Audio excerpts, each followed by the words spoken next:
नमस्कार, मैं हूं आरजू अंसारी और आप देख रहे हैं राष्ट्रीय जगत विजन न्यूज। राजधानी रायपुर में लागू की गई नई पुलिस कमिश्नरी प्रणाली से कानून व्यवस्था और सुरक्षा व्यवस्था को और मजबूत बनाने का दावा किया जा रहा है। 23 जनवरी से लागू इस सिस्टम के बाद पुलिस अधिकारियों की संख्या में भी बड़ा इजाफा हुआ है। पहले जहां शहर में केवल एक आईपीएस अधिकारी तैनात था, वहीं अब कई आईपीएस, एडीसीपी और एसीपी रैंक के अधिकारी जिम्मेदारी संभाल रहे हैं। महिलाओं और छात्राओं की सुरक्षा को ध्यान में रखते हुए शहर में पिंक पेट्रोलिंग भी बढ़ाई गई है, खासकर स्कूल और कॉलेज के आसपास। साथ ही अब पुलिस को जिला बदर और बाउंड ओवर जैसी कार्रवाई के भी अधिकार मिल गए हैं, जिससे अपराधियों पर सख्ती और तेज होगी। अधिकारियों का कहना है कि इस नई व्यवस्था से रायपुर में पुलिसिंग में 360 डिग्री सुधार देखने को मिलेगा। थोड़ा जोर से आवाज आनी। सर, जैसे अभी आप रायपुर में पोस्टेड हुए हैं और किस तरीके से क्राइम को आप खत्म करेंगे और किस तरीके से महिलाओं के साथ जो क्राइम हो रहे हैं रायपुर शहर में, उन पे किस तरीके से अपना टारगेट रखेंगे?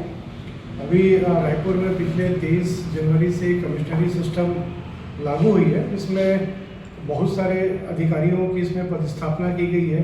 पहले एक आईपीएस रैंक के अधिकारी होते थे, अभी कम से कम 6 से अधिक आईपीएस रैंक के अधिकारी, वैसे ही एडिशनल एसपी रैंक के अधिकारी जिनको एडीसीपी कहा जाता है, और डीएसपी रैंक के अधिकारी जिनको एसीपी कहा जाता है। इस प्रकार से अधिकारियों की काफ़ी संख्या में यहाँ पे पदस्थापना की गई है। तो निश्चित रूप से जो मॉनिटरिंग सिस्टम है उसमें कसावट आएगी और जो सही तरीके से कानून को लागू करवाना है, असामाजिक तत्वों पे रोकथाम करना है, उसमें आसानी होगी। साथ ही महिलाओं और बच्चों पे पुलिस जो है हमेशा ही उनके लिए प्राथमिकता रखती है। अभी एक पिंक पेट्रोलिंग भी चालू की गई है, जो चिन्हांकित स्थानों पर स्कूल कॉलेजों में जहाँ पे बच्चों के स्कूल के समय, बच्चों के छूटने के समय पे वहाँ पे पेट्रोलिंग रहेगी, असामाजिक तत्वों पे वहाँ पे नज़र रखी जाएगी, आवश्यकता पड़ने पर उन पर कार्रवाई करेगी। साथ ही अब प्रतिबंधात्मक कार्रवाई करने का जो पावर है वो पुलिस को मिल गया है। तो इससे निश्चित रूप से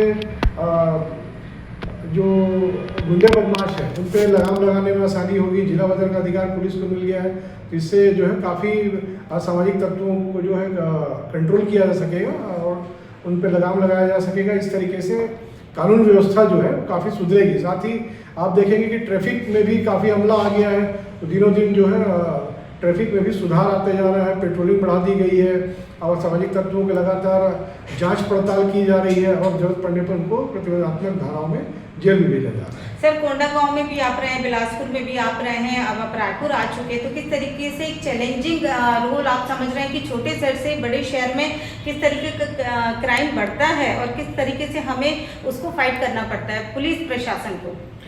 कोंडागांव एक नक्सल दृष्टि से संवेदनशील जिला था। बिलासपुर जो है वो एक छत्तीसगढ़ का बड़ा दूसरे नंबर का जिला है और राजनांदगांव भी एक राजनीतिक रूप से संवेदनशील जिला था।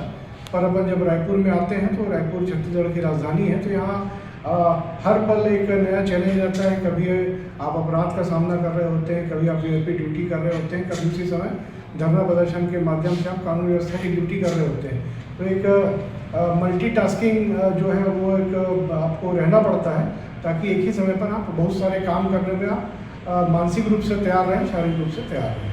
सर, मीडिया की तरफ से हार्दिक शुभकामनाएं। सभी हमारे मीडिया की तरफ से आपको हार्दिक शुभकामनाएं और इसी तरीके से आप पुलिस प्रशासन में कार्य करते रहें सर, और पब्लिक के लिए जन सेवा करते रहें। फिलहाल इस खबर में बस इतना ही। देश प्रदेश की खबरों से अपडेटेड रहने के लिए हमारे चैनल को सब्सक्राइब करें और नई खबरों के नोटिफिकेशन के लिए बेल आइकॉन जरूर दबाएं। नमस्कार।